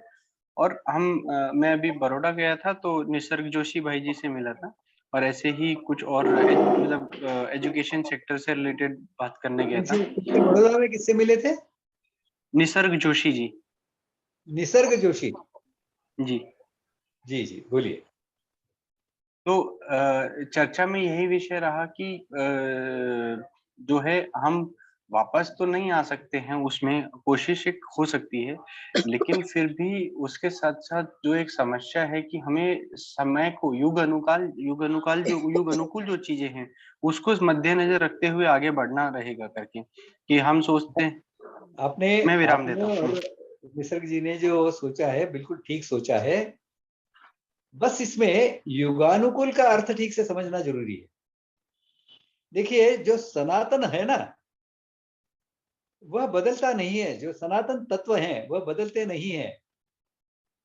युगानुकूल तो व्यवहार होता है। जैसे मैंने लज्जा रक्षण के बारे में एक उदाहरण दिया था। ऐसे वस्त्र जिन्हें पहनने के कारण देखने वाला उद्दीपित न हो जाए, ऐसे वस्त्रों से लज्जा रक्षण होता है। यह तत्व की बात है, सनातन बात है। पूर्व काल में, प्राचीन काल में पुरुष का जो मानसिकता और बुद्धि का जो स्तर था वह श्रेष्ठ था। यह संस्कारों की दृष्टि से अत्यंत श्रेष्ठ होने के कारण उसके मन में स्त्री के प्रति आदर भाव अधिक होता था। और इसके कारण उस काल में स्त्रियों के जो वस्त्र हुआ करते थे, वो एक वस्त्र कमर में है, एक वक्षस्थल पे है। इतनों से काम चल जाता था, लज्जा रक्षण हो जाता था। आज जो बिगड़ा हुआ समाज है, बिगड़ा हुआ जो पुरुष का मानस है, विपरीत शिक्षा के कारण होगा, विपरीत परिस्थितियों के कारण होगा, विपरीत संस्कारों के कारण होगा, लेकिन यह जो बिगड़ा हुआ पुरुष का मानस है, इसके कारण उस प्रकार के परिवेश में, उस प्रकार के वेशभूषा में कोई स्त्री दिखेगी तो यह तो उद्दीपित हो जाएगा। इसके लिए ऐसे वस्त्रों से लज्जा रक्षण नहीं होगा। लज्जा रक्षण होना यह तो सनातन बात है। ये तो आज के लिए भी उतनी ही लागू है जितनी प्राचीन काल में थी, और जब तक मानव जाति है तब तक रहेगी। तो इस दृष्टि से वर्तमान पुरुष का जो मानस है, उसके संस्कारों का जो स्तर है या कुसंस्कारों का स्तर है, उसको ध्यान में लेकर स्त्री अपने शरीर को ढांपे, स्त्री उसके अनुसार वस्त्रों का परिधान करे, उससे ही लज्जा रक्षण होगा। इसे समझना। इसके लिए तत्व तो वही रहेगा, युगानुकूल तो व्यवहार होगा। उस समय कम वस्त्रों को पहनकर भी लज्जा रक्षण हो जाता था, आज नहीं होता। तो आज की दृष्टि से लज्जा रक्षण जितने वस्त्रों से होंगे उतने वस्त्र पहनना यह अनिवार्य बात है। यह समाज स्वास्थ्य की दृष्टि से महत्वपूर्ण बात है, इसे हमें समझना होगा। युगानुकूल का जब अर्थ आप हम ठीक से समझना चाहिए। जी, जब आप कहते हैं कि माता प्रथम गुरु, तो जैसे इधर जो वैचारिक और व्यावहारिक बदलाव जो आया है, जो पोषण में, जैसे हमने पिछले सत्र में भी बात की थी कि जो एक माता या बहन पूछ रही थी कि भाई हम संयुक्त परिवार में रहते हैं लेकिन बच्चे जो है अच्छी पोजीशन पे हैं, उसके बावजूद उनके अंदर आगे बच्चे बढ़ाने का या अपना परिवार बढ़ाने का वो नहीं है, एक मानस नहीं जागृत हुआ है। उस संदर्भ में, क्योंकि देखो, अगर एक ऊर्जा है, उस ऊर्जा से जो ऊर्जा निकलेगी अगर वो कमजोर होगी, और फिर उस बीज से जो आगे ऊर्जा निकलेगी वो उससे भी कमजोर होगी। तो या तो उस जो कमजोर बीज निकला उसको सुदृढ़ किया जाए, उसको मजबूत किया जाए, उसको पोषण अच्छे से दिया जाए, और धीरे धीरे ही वो बढ़ेगी। तो आज के युग में या पिछले 2-3 जो जनरेशन अगर हम कहें, तो हमें अपने जनरेशन की बात करूंगा कि जैसे हम लोग हैं तो हमने कोशिश की, ज्ञान प्राप्त हुआ और संदीप जी, समझ। संदीप जी, जी संदीप जी, आपने जो बताया ना कि ऊर्जा का उपयोग करने से ऊर्जा की हानि होती है, ऊर्जा कम हो जाती है, यह तो सृष्टि का नियम है। लेकिन लेकिन इसे आप ध्यान में रखिए कि आप रोज खाना खाते हैं, जी। ऊर्जा निर्माण होती है, उसका उपयोग क्यों करते हैं? ऊर्जा का और उपयोग हाँ, ऊर्जा तो नष्ट नहीं होनी चाहिए, तो बस बैठे रहो। ऊर्जा का नहीं नहीं, मेरा ह्रास हो मेरा रहा है। कहने का गुरुजी तात्पर्य नहीं अलग नहीं, था। सुनिए सुनिए सुनिए, मैं आपका जी भाव समझना हूं। मैं तो यह बताने का प्रयास कर रहा हूं कि उस ऊर्जा का उपयोग हम इस ढंग से करते हैं कि हमारा जीवन सुचारू रूप से चले, ठीक है ना? इसी के लिए तो हम अपनी ऊर्जा का उपयोग करते हैं, या नहीं करते? जी जी। अब यह हमारा जीवन ठीक से चलने की दृष्टि से हमारा जीवन यानी केवल यौवनावस्था नहीं है, यह हम ध्यान में ले रहे हैं क्या? हमारा जीवन यह ब्रह्मचर्य, क्षत्र, गृहस्थ, वानप्रस्थ और संन्यास, इन 4 अवस्थाओं में से जाने वाला है। इन चारों अवस्थाओं में हमारा जीवन सुचारू रूप से चले, इसका विचार करना होता है। और इस दृष्टि से जब 1 या 2 संतान होती हैं, इससे अधिक नहीं होती, तो समाज बूढ़ों का समाज बन जाता है। देखिए यूरोप की अवस्था क्या हो रही है, चीन की अवस्था क्या हो रही है। भारत आज भी युवकों का देश है, 50% से अधिक युवक हैं। उसका एकमात्र कारण यह जो सरकार के द्वारा चलाया हुआ हम दो हमारे दो, हम दो हमारा एक, इसका अनुपालन जनता ने नहीं किया, यह है, इसे हम ध्यान में रखें। ऊर्जा का उपयोग, ऊर्जा का ह्रास, इसका संबंध श्रेष्ठ जीवन जीने से है। केवल मैं अपने स्वार्थ की दृष्टि से भी विचार करता हूं, तो मैं यदि श्रेष्ठ संतान को जन्म देता हूं तो मेरा बुढ़ापा अच्छा होगा। उस बुढ़ापे में मेरे संतान के कारण जो मैंने ऊर्जा का उपयोग किया है, उसका उपयोग होने वाला है, सदुपयोग होने वाला है। मैं यदि उनको जन्म ही नहीं देता हूं तो मैं उनके लिए ऊर्जा का मेरा ह्रास नहीं करता हूं, यह तो लॉजिक हो गया आपका। इसलिए इसे समग्रता में सोचना होता है कि मानव जीवन केवल एक यौवन काल नहीं होता, इसे ध्यान में रखना होगा। समग्रता में विचार करेंगे तो फिर एक पीढ़ी में 4 बच्चे, यह जो मैंने आह्वान किया था, यह मेरा आग्रह है, उस दृष्टि से हम विचार करने लगेंगे। आज शायद नहीं होगा। उस दिन बहन जी ने जो कहा था कि उनके बच्चों के बच्चे तो कुछ भी करने, ऐसा विचार सुनने के लिए तैयार नहीं है, बिल्कुल ठीक है। उसका कारण यह है, उन बहन जी ने अपने बच्चों पर इस प्रकार के संस्कार नहीं किए थे, और उन बच्चों ने और उनकी पत्नियों ने उनके बच्चों पर ठीक से संस्कार नहीं किए। इसके लिए आज की पीढ़ी जो है वो भिन्न दिखाई देती है। कुछ बात कोई दुनिया में ऐसी बात नहीं होती जो किए बगैर होती है।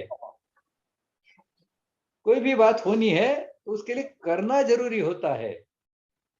अब प्रयास तो करें, शुरुआत तो करें, अपने को समर्थ बनाकर, अपने विचारों को स्पष्ट और समर्थ बनाकर, बुद्धियुक्त बनाकर लोगों के सामने रखने की शुरुआत तो करें। झगड़ा मोल न ले। पीछे मैंने बताया था कि प्रक्रिया जो परिवर्तन की है अपने से शुरू हो। हम क्या समझते हैं, हमारे मन में इसकी स्पष्टता है क्या, इसको स्पष्ट करते हुए आगे चलें तो परिवर्तन तो 2-3 पीढ़ियों का विषय है, हो जाएगा, निश्चित होगा। अगला सवाल लेते हैं। 3 सवाल अभी बाकी है। केतन जी आप पूछिए, उनके बाद अरविंद मित्तिमनी तैयार रहिएगा। नमस्ते गुरुजी। नमस्ते। आपने जो कहा ना वो मैं अमेरिका में हूँ, कनाडा में हूँ, ये बहुत ही यहाँ स्पष्ट रूप से दिखाई देता है।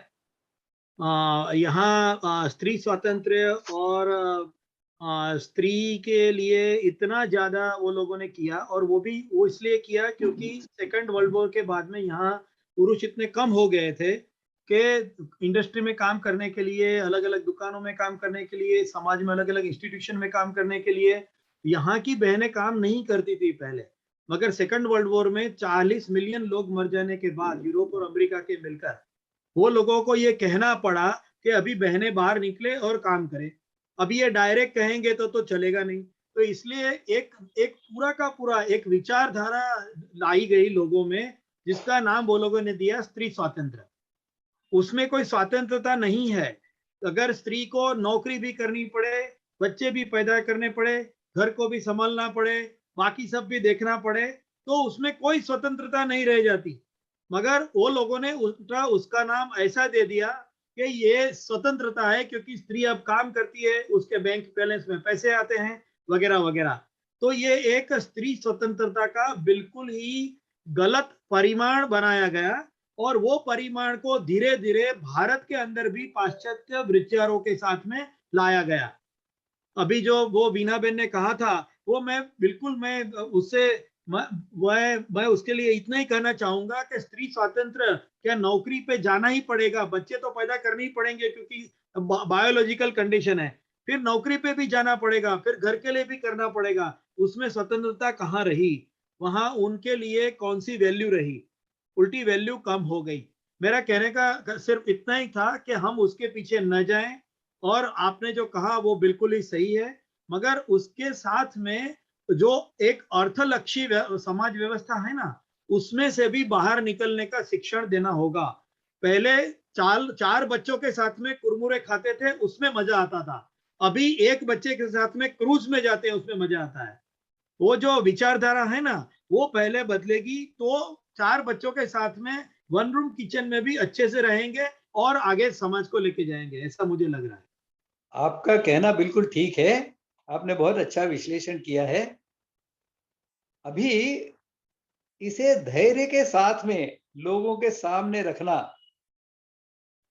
बुद्धि के साथ, युक्ति के साथ उनको समझ में आ सके इस प्रकार से रखना, इसकी सामर्थ्य तो हम लोगों को जिन्हें लगता है ये होना चाहिए उनको बढ़ानी होगी। दूसरी एक बात जो है ना, वो यह है कि केवल स्त्री का उपदेश करके यह होने वाला नहीं है। स्त्री के लिए उस प्रकार का परिवेश, उस प्रकार का वातावरण, उस प्रकार की व्यवस्थाएं, इनमें परिवर्तन की भी उतनी आवश्यकता है कि स्त्री अपने शरीर और शील को सुरक्षित रख सके। इसके लिए हमें कौटुंबिक उद्योग आधारित अर्थव्यवस्था को बढ़ावा देना होगा। यह तो तुरंत होने वाला नहीं है, पीढ़ियां लगेंगी उसके लिए, लेकिन जी पीढ़ियां भले ही लग जाए, आज उसके बारे में बोलना तो शुरू करें, उसके लाभ गिनाना तो शुरू करें। जी बिल्कुल। जाति व्यवस्था का मैंने इस पोषण से ही संबंधित है जाति व्यवस्था। जाति व्यवस्था के बारे में मैंने 26 लाभ उसके लिखे हैं। और मेरा कहना यह है कि किसी को मुझे गालियां देनी है तो दे, इतना जरूर मुझे बताए ये जाति व्यवस्था यदि तोड़नी है तो तोड़ो, दूसरा विकल्प क्या है उनके पास। इस दृष्टि से हमें जो श्रेष्ठ बातें लग रही हैं उन्हें लोगों के सामने रखते चलें, और पूरे जीवन को समग्रता में जब बदलने का प्रयास हम करेंगे तब अर्थव्यवस्था बदलेगी, शिक्षण व्यवस्था बदलेगी, शासन व्यवस्था बदलेगी, सारी व्यवस्थाएं बदलेंगी, हमारे कुटुंब सक्षम होंगे, हमारे गांव सक्षम होंगे। यह वर्ण और आश्रम, यह वर्णाश्रम धर्म हमारा बलवान बनेगा। ये धर्म को ग्लानि आती है, यह हिस्सा जो कहते हैं वह तो वर्णाश्रम धर्म को ग्लानि आती है, तब समाज पतन की दिशा में आगे बढ़ता है। इस वर्णाश्रम की दृष्टि से भी कुछ विचार हम अगले सत्र में करने वाले हैं, अगले व्याख्यान में करने वाले हैं, क्योंकि पिता द्वितीयों में इस प्रकार की कुटुंब शिक्षा का विषय अत्यंत महत्वपूर्ण होता है, उसका विचार हम आगे करने वाले हैं। जी, और एक बात ये थी कि ये जो एक गलत धारणा आज के आज की जो बहनें हैं उनके और बच्चियों के दिमाग में डाल रहे हैं, वो ये है कि ऐसा करने से व्यक्ति का विकास और उसकी कुछ आइडेंटिटी बनती है। पहले आइडेंटिटी बनती थी मर्जिंग से, अभी आइडेंटिटी बनती है सेपरेशन से। अभी अगर मेरी कोई अच्छी नौकरी है, मैं कोई अच्छी पदाधिकारी हूँ, अच्छा हूँ, तो मेरी आइडेंटिटी है। पहले ऐसा नहीं होता था। पहले आइडेंटिटी होती थी मर्जिंग से। माँ के नाम के ऊपर एक भी बैंक अकाउंट में पैसा नहीं होता था, माँ के नाम के ऊपर घर नहीं होता था, मगर सबसे ज्यादा रिस्पेक्ट माँ और दादी की ही होती थी। वो जो आइडेंटिटी होती थी, वो आइडेंटिटी के जगह पर अभी उसकी एजुकेशन क्या है, उसकी पोजीशन क्या है, वैसी आइडेंटिटी बनाई दी गई है, इसलिए भी मिसलीडिंग हो रही है। देखिए, इसको थोड़ा व्यापक स्तर से समझने का प्रयास हम करेंगे तो हमारे ध्यान में ऐसे आएगा कि वर्तमान हमारा जो जीवन है यह शासनाधिष्ठित है। शासन तय करता है हमारी शिक्षा कैसी हो, शासन तय करता है हमारी अर्थव्यवस्था कैसी हो, शासन तय करता है हमारी न्याय व्यवस्था कैसी हो, सब शासन तय करता है। और कोई भी शासन बलवानों के ऊपर शासन करने में कठिन होता है, और इसके लिए चाहता है कि पूरा समाज दुर्बल रहे। समाज दुर्बल रहने से उस पर शासन करना सरल होता है।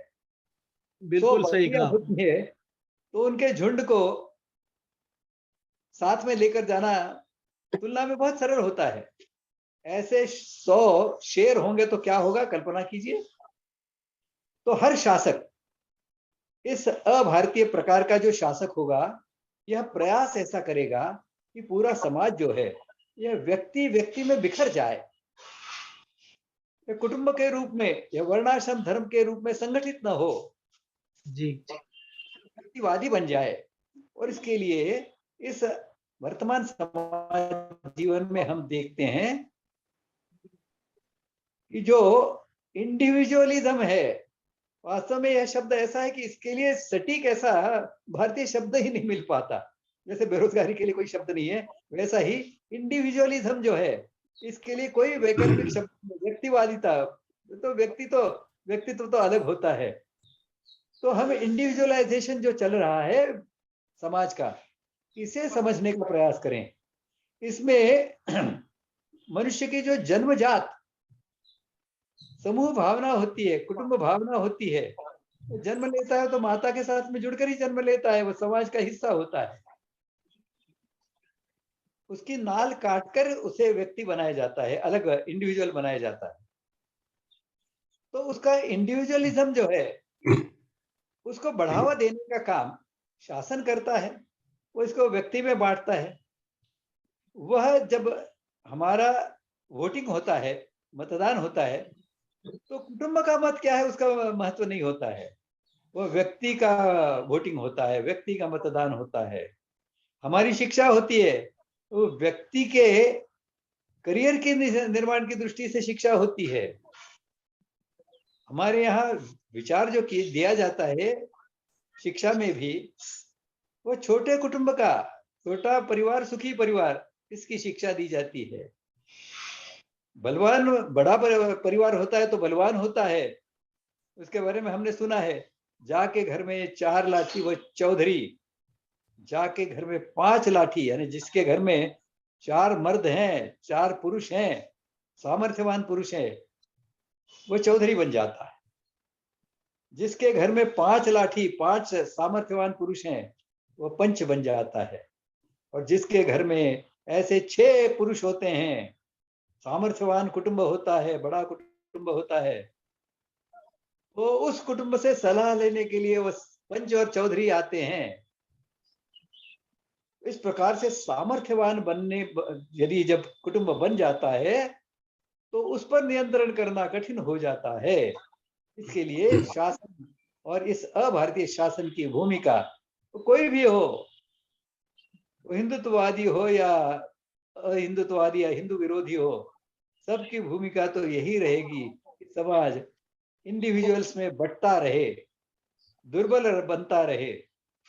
और इस दृष्टि से हमें इस इंडिविजुअलिज्म को समझना होगा।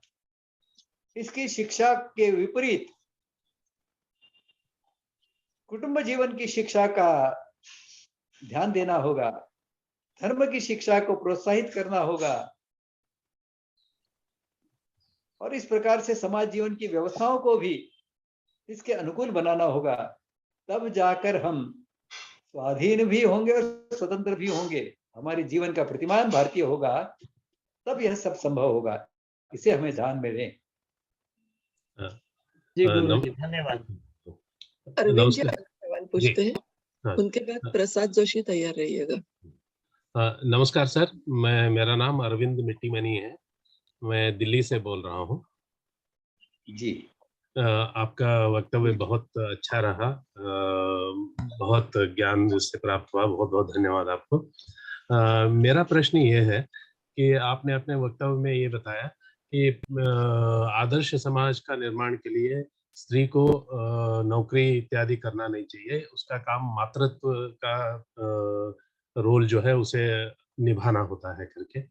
लेकिन पौराणिक काल से ही हम सुनते आए हैं कि दासियां हुआ करती थी, इस तरह के स्त्रियों स्त्री भी आज के परिप्रेक्ष्य में जिस तरह के हम नौकरी सोचते हैं, व्यवसाय सोचते हैं, वैसा नहीं हो तो, लेकिन किसी न किसी रूप में वो कहीं न कहीं कार्यरत होती ही थी। तो क्या ये संस्कार या ये जो स्त्री के प्रति जो हमारा निर्बंध है, ये आपने केवल उच्च कुल के नारी के लिए था या सभी समाज के सभी वर्ग के नारियों के लिए था? वो, या अगर ऐसा था तो ये किस तरह संभव था उस समय भी, और आज कैसे संभव हो सकता है? आप जो कह रहे हैं, आपका निरीक्षण बिल्कुल ठीक है। जी, ऐसा प्रश्न मन में निर्माण होना यह भी स्वाभाविक है। जी सर। लेकिन आप थोड़ा सा और गहराई में जाकर इसका विचार करेंगे तो ध्यान में आपके ऐसे आएगा जी, कि कुल मिलाकर मातृवर्ग में से दासियों का प्रतिशत कितना होता होगा। जी, वह आदर्श कभी नहीं रखा गया हमारे साथ। जी, और एक बार मुझे किसी ने प्रश्न पूछा जी, कि भाई साहब, आपने जो 2 खंडों में, मुख्यतः प्रथम खंड में समाज जीवन के निर्दोष स्वरूप का वर्णन किया है, क्या भारतीय समाज कभी ऐसा रहा है?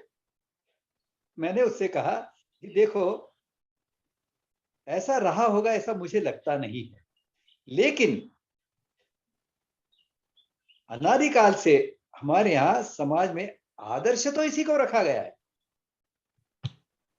जी, प्रयास तो इसी व्यवहार को प्राप्त करने का किया गया है। इसलिए भारत में भी देखिए, भारत यह श्रेष्ठ पुरुषों की जननी है, ऐसा हम कहते रहते हैं। बड़े बड़े महापुरुषों ने यहाँ जन्म लिया है, ऐसा कहते रहते हैं। तो क्या दुर्योधन ने भारत में जन्म नहीं लिया? रावण ने जन्म नहीं लिया? दुर्योधन के पक्ष में तो 11 अक्षौहिणी सेना खड़ी हो गई थी। जी, जी, तो दुष्ट लोग तो निर्माण होते रहते हैं, रहेंगे। इसे हमें ध्यान में लेना चाहिए। और इसके लिए पूर्व काल में दासियों का चलन था, जी, लेकिन वह आदर्श नहीं माना गया हमारे यहाँ कभी। इसे हमें ध्यान में लेना होगा। संस्कार हमारे आदर्श होना तो चाहिए। हमेशा स्त्री की भूमिका तो हमेशा माता की रही है, इसे हमें ध्यान में रखना होगा। आदर्श भूमिका तो माता की है। अनिवार्यता में किसी को दासी बनना पड़ जाए, अलग बात है, वह आदर्श नहीं है। जी, जी, जी। बहुत बहुत धन्यवाद सर, बहुत बहुत धन्यवाद। प्रसाद जी। प्रसाद जी, अगला सवाल पूछिए। हाँ नमस्कार। नहीं सवाल नमस्ते। नहीं है, मुझे केलकर सर को कॉम्प्लीमेंट देना है कि मैं सभी प्रश्न सुन रहा था, बहुत ही सटीक उत्तर दिया। मेरा एक अनुरोध है हमारे सभी श्रोताओं से कि हम लोग इन गिने चुने लोगों में से हैं कि जो यह बातों को समझ सकते हैं, समग्रता की जो बात कही आपने केलकर सर ने, तो उसमें वह बहुत आवश्यक है कि जैसे स्त्री को घर में बैठ करके फ्रस्ट्रेशन आना, एक प्रकार का मानसिक परिताप होना यह स्वाभाविक है, लेकिन उसमें पुरुष का रोल भी उतना ही महत्व का हो जाता है। ज्येष्ठों का रोल, घर में जो बुजुर्ग हैं उनका भी रोल उतना ही महत्व का हो जाता है बच्चों की संस्कारिता में। तो यह हम सभी को इन आवश्यकताओं से अवगत कराएं, क्योंकि आवश्यकता सनातन है, उसके ऊपर जो उपाय योजना है वह युगानुकूल होनी चाहिए, ऐसा मुझे कहीं ना कहीं लगता है, जो मैं समझ पाया। और हम सबको इसका चिंतन करना होगा और हमारे परिप्रेक्ष्य में क्या आवश्यक है, क्या सहज शक्य है, क्या किसके लिए हमें अधिक प्रयत्नों की आवश्यकता है, यह सब एक एक स्टेज होता है। तो आदर्श समाज का निर्माण एक दिन में तो नहीं हो सकता है, शायद नहीं भी रहा होगा, लेकिन उस तक लक्ष्य रखना ये हमारा सबका दायित्व है। तो मेरा सबसे अनुरोध है कि इसमें से अच्छी बातें हम चुने, उसका कहीं ना कहीं इम्प्लीमेंटेशन की जो प्रक्रिया है उसका हम आरंभ करें, ऐसा मुझे। धन्यवाद।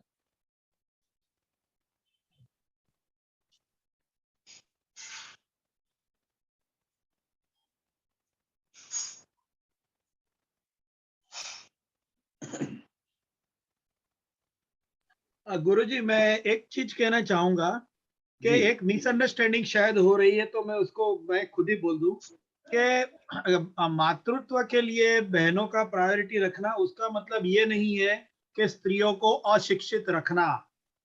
इसका मतलब ये नहीं है कि स्त्रियां काम नहीं करेगी, स्त्रियां काम करेगी। जैसे खेत है तो खेत में स्त्रियां हाथ बटाएगी, अगर बुनकर है तो स्त्री घर के बिजनेस के अंदर उसको मदद भी करेगी, मगर प्रायोरिटी अकाउंटेबिलिटी एंड रिस्पॉन्सिबिलिटी वाली जो दो डिफरेंस होती है उसमें बहनें करेगी। इसलिए अगर कोई सुनने वाले को ऐसा लगे कि बहनें सिर्फ घर पे बैठी रहेगी, पढ़ेंगी नहीं, सिर्फ बच्चे पैदा करेंगी और उनके ऊपर ध्यान देंगी, ऐसा नहीं है। वो बहुत पढ़ेंगी, बहुत लिखेंगी। अगर आप मुझे करेक्ट करना अगर मेरी सोच गलत है तो, वो बहुत पढ़ेंगी, बहुत काम भी करेंगी, घर के लिए काम करेंगी, इवन बाहर के लिए समाज के लिए काम करेगी, विदुषी बनेंगी, वो समाज में बहुत ही बलवत्तर महिलाएं भी बनेंगी, मगर वो जो नौकरी वाली जो मानसिकता है वो नहीं करेगी। आप मुझे करेक्ट करना अगर मेरा थिंकिंग गलत है तो। नहीं, आपने बिल्कुल ठीक कहा है। वैसे तो कौटुंबिक उद्योग का जब हमने सत्र किया था उसमें यह स्पष्ट किया था कि स्त्रियों के विकास की दृष्टि से यह सर्वोत्तम व्यवस्था है।